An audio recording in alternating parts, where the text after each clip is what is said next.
She's a mother, she's our only queen of love. Now magandang umaga sa inyo lahat.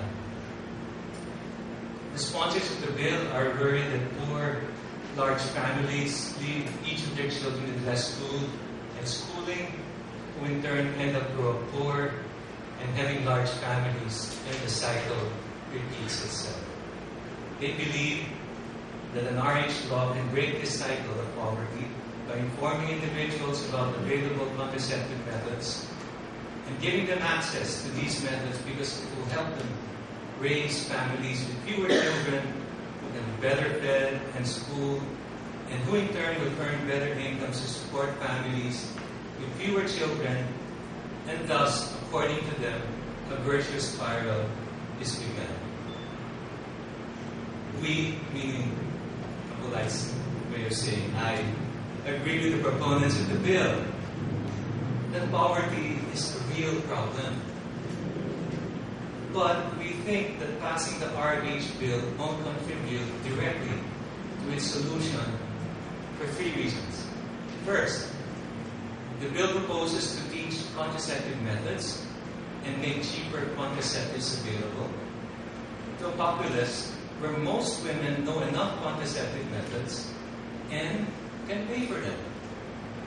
Data from the 2008 National Demographic Health Survey, prepared by the National Statistics Office, shows that practically all currently married women in all income classes and education levels knew at least one contraceptive method, and on the average knew 8.1 contraceptive methods.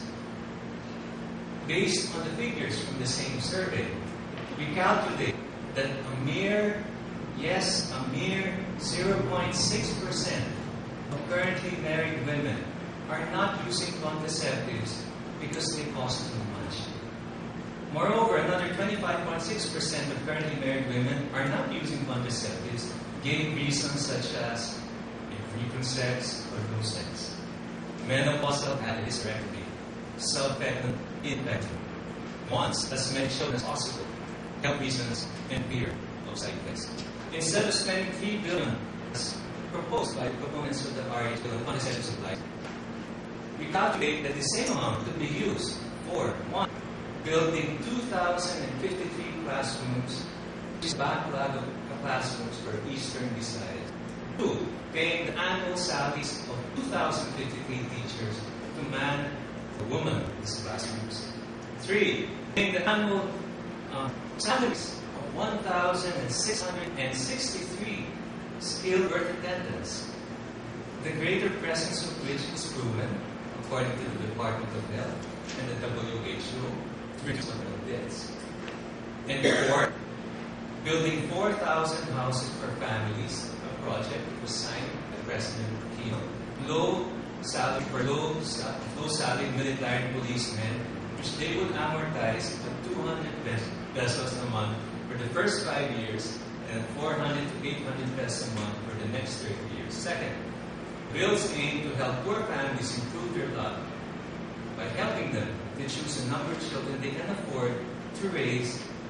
Is it grounded in the evidence which shows that large families are poor, not because they are large, but because most of the heads of poor families have not earned a high school diploma.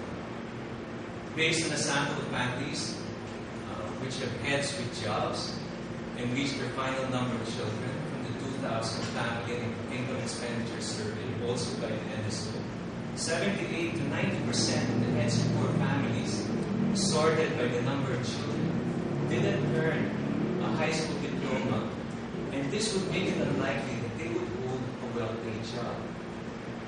Based on 2003 data, less densely populated poor regions, of course not only them, such as Caraga, ARMN, and Zamboanga Peninsula, have a larger share of non-high school graduates in their population 10 years and older than the more densely populated and less poor regions of Central Luzon and Calabar Zone. Poor families usually prefer to have more children, probably because they need farm hands hands to work in the field since they can't afford to buy a tractor. Given that they usually don't have a medical insurance package, poor families may have more children because it makes it more likely that one of them will care for them in their old age. Confirming these informal explanations are several studies, beginning with the one published in Nobel Prize winner Simon Kuznets' 1966 book, which concluded that there is no clear association between population growth and economic growth. Third, passing the RH bill combined with the trend combined with an aging with people that are living longer will cause a decreasing average number of babies women in their lifetime, which was 6 in 1973 to 3.3 in 2008, to decrease at a faster rate. So it's already been decreasing. With the RH bill, it would even make it faster. When combined with the trend of people living longer, this will hasten the arrival of a pension fund and healthcare crisis. And what's that? It's a shortage of funds and workers that are not enough to support a ballooning elderly population. This is a crisis threatening most developed countries, which made contraceptives more available to its citizens, some of which did not even have a government-sponsored reproductive health program. In poverty is the low dignity and quality of life resulting from a lack of roads, schools, houses, food, and medicines. Then a part of the solution to alleviate poverty would be for communities to work together to supply them to the poor who at the moment cannot help themselves. Another part of the solution to the poverty problem is to sustain rapid economic growth for long periods of time, which usually enlarges the economic pie of jobs, businesses, and education that people need to escape and keep out of poverty. Although there's no one fixed recipe for creating a high-growth economy, the 2008 Commission on Growth and Development, led by Nobel Prize winner Michael Spence, has identified its 5 ingredients. Like we meant 5 ingredients for adobo, there are 5 ingredients for high-growth economy. Number 1, high-growth economies have exploited the world economy. Number 2, high-growth economies have kept macroeconomic stability. 3, attain high savings and investment rates.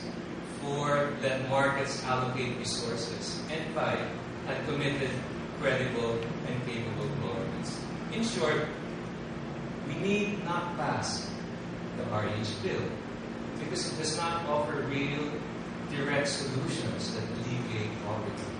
Instead, we should encourage communities to work together and economies to grow rapidly so that poor families get the jobs, businesses, and education they need to live dignified lives.